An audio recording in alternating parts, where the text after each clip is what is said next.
Okay, so I'm only making this video to let you guys see, because there's been many questions on the newest video I made. When did Shanann's family move her things out of the home?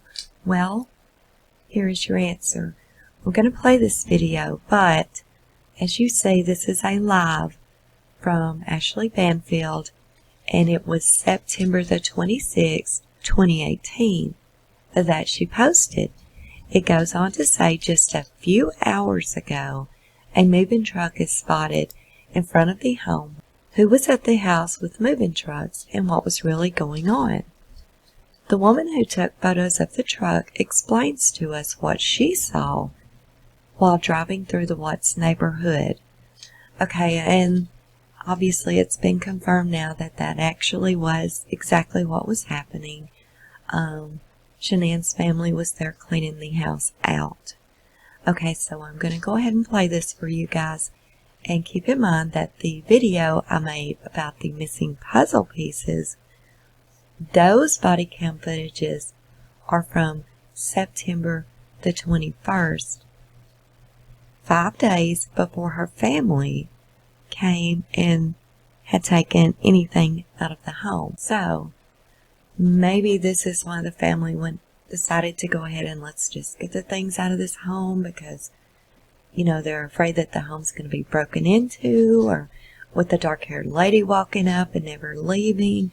So maybe that's why, like, 5 days later, they go to Colorado and clean the house out. But anyway, I'm going to stop and let you just listen to this, because some of you may not have heard this. Moving company tells us that apparently there was a call made for an order of about 3,500 pounds. It was a home move. We don't know at this point if they dispatched moving employees, or whether this was something just the family or friends of Shanann Watts had planned to organize. But we can tell you this, that a witness, a source tells us, saw Shanann's father, Frank, who was moving a bed frame at the time out of the house and into the truck. They said that they could say they noticed that he was red-faced and sweaty. Perhaps he had been moving more things prior to when they saw him moving the bed frame. They also said they saw him moving what looked like a mirror covered in a blanket out of that home. And Frank Rusick Sr., Shanann's father, apparently not the only person who was there moving things out of this home. We're also told by this source that there was a woman in her 30s with brown hair who was with him helping in this move. We can also say that there were police there. There was a police presence, looked like a deputy, not sure what agency, but the source did say it appeared a sheriff's deputy's vehicle was present as well, possibly to ensure that there was nothing that went awry, that there was no stress or issues in terms of moving these possessions out of the home. The moving company, if you can see on the side of that truck, is the Old Dominion Moving Company. It's an Old Dominion moving truck. And here's what I can tell you about moving if you've ever done it. It's very perfunctory. When you make the order, you tell them what you have, they tell you what it is in pounds, and they usually tell you what size truck you're going to need. That is a very large truck. That's not just moving a couple of things out. That's a truck that can more than likely move a 5-bedroom house. The order was for 3,500 pounds. The average house is 1,000 pounds per room. So maybe 3.5 rooms is being moved, or at least was planned with the size of that truck. The average studio apartment is 1,800 to 2,000 pounds. So if they were ordering a truck for 3,500 pounds, they're moving a lot of things out of that house, or at least they are planning to move a lot of things out of that house. I think we might even have someone on the phone right now named, I'm not sure if I can mention this person's name. Can the producers tell me if we're... Okay, I can at least call the next guest. I'm getting Susan. Susan, can you hear me? Yes, I can.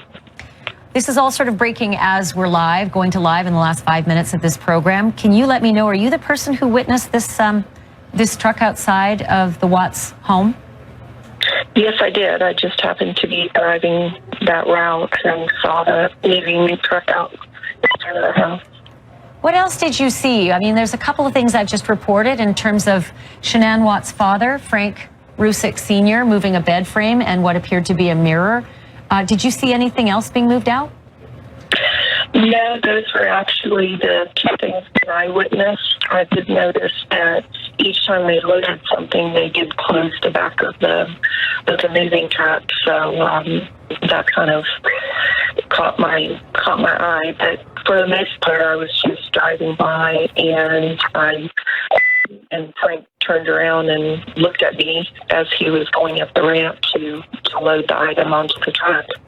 And do you actually know Frank Rusick Sr., Shanann's father? No, I've only seen pictures of him. That's where I instantly recognized him. Did you recognize the woman, the 30-year-old-ish woman who was with him? No, I didn't. I didn't know it. There were several other vehicles parked in front of the house or in close proximity, so I didn't know if maybe it was friends. They all had Colorado plates. They all had Colorado plates, several other vehicles. Did you notice other people other than those two who you identify as Frank Rusick Sr., Shanann's father, and an unidentified woman in her 30s with brown hair? Did you notice anybody else helping in this process? No, those were the only two people. Was the garage door open in the home at the time you drove by? No, it was closed. They were appeared to be moving things out the front door. So the front door was wide open as you went by? Yes. And then were you able to see if there was perhaps a Lexus? Because Shanann used to drive a Lexus, and at the time of the, I guess the offings of the crime, at the genesis of this being a crime scene, Nicole Atkinson, a friend of Shanann, said she saw Shanann's Lexus inside the garage with the car seats inside, and I'm just wondering if it's still there. That I wouldn't know. I definitely, this truck is so big, it literally blocks the entire front of the house and the driveway. But when I was returning and driving in the other direction, I did not see any vehicles parked in the driveway, and the garage was definitely shut.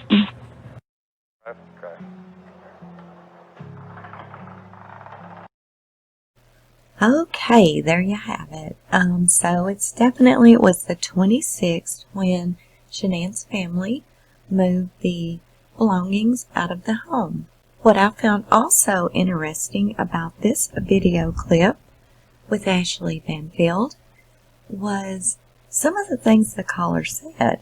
The caller said that she had seen a dark-haired lady in her 30s that appeared to be helping them clean things out of the house. I don't think that Miss Rusick could really be confused with being a 30-year-old dark-haired lady, as Miss Rusick doesn't have dark hair. She has like highlighted hair. And another thing I found kind of coincidental is, again, you hear about a SUV. We have heard about an SUV on the 21st when Nate called them to the home to do a suspicious activity check later in the evening. Earlier the same morning, on September the 21st, Sandra Rusick had called them out as well on a suspicious activity call because she had gotten a text from an unknown number telling her that the back screen door was open as well as the garage light on. So they went out there that morning and they looked through and they seen that the drapes were pulled to the back door. However, it appeared to me that there was a small opening in the drapes at the top that morning. Okay, later that night, around 9:30 p.m., they were called back out there on the 21st, this time by Nate.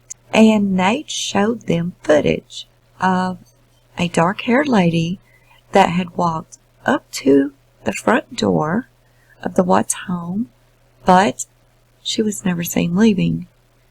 There was also footage that he showed them of a black SUV circling the neighborhood a few times after the dark-haired lady had walked to the front door and never left. So, a team of officers returned to the residence the night of the 21st, just as we shown in the video prior to this one, the missing pieces, and they found nobody. They found nothing. They cleared the home. They went in. They looked everywhere. They cleared it. No one there. Said it didn't appear that anyone had been there. However, the curtains on the back door were opened even more than they were that morning when they got there that night. I took screenshots. It's all in the video prior to this one. Okay, now going to this one on the 26th. 5 days later, when the Ruseks are there to clear the home. The caller, who you can't really hear that well. I mean, you can hear her okay, but she's got like a crackly voice, but you can still understand her to say there was an SUV there helping them with Colorado license plates. Actually, there was 2 vehicles there with Colorado license plates that was helping them, or she assumed was helping them, move things out of the home. Another SUV. And where it got even more coincidental is she said the lady that she's seen helping them was a dark-haired lady, probably in her 30s, but she didn't know who she was. So this is a lot of coincidences. I understand that, and I know what you're thinking. So I'm going to leave you with showing you the only black SUV that I have personally seen that is in any way possibly connected to this case in any way whatsoever.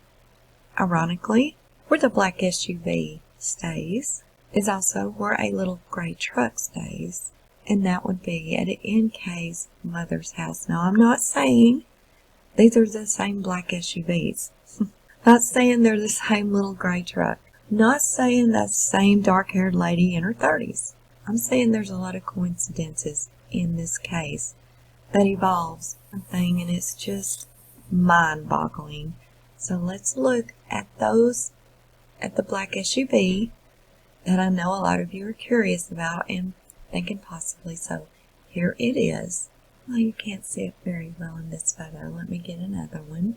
And this is the only black SUV or little gray truck that I am aware of that is involved in this case, even though a black SUV and a little gray truck has been mentioned many times by neighbors and passerbys and even Nate.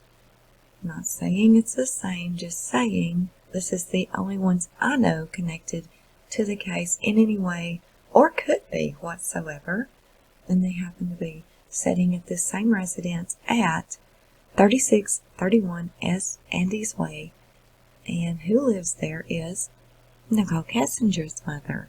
Now, of course, I've taken out her mother's information and Nicole's phone number, and as you see, this was when she was 31. So that said, you know, these vehicles were the vehicles that were resided at that home at the time. So, and again, maybe it's a hell of a coincidence. The dark-haired ladies, 30-something years old, black SUVs, little gray trucks, dark-haired ladies, I don't know.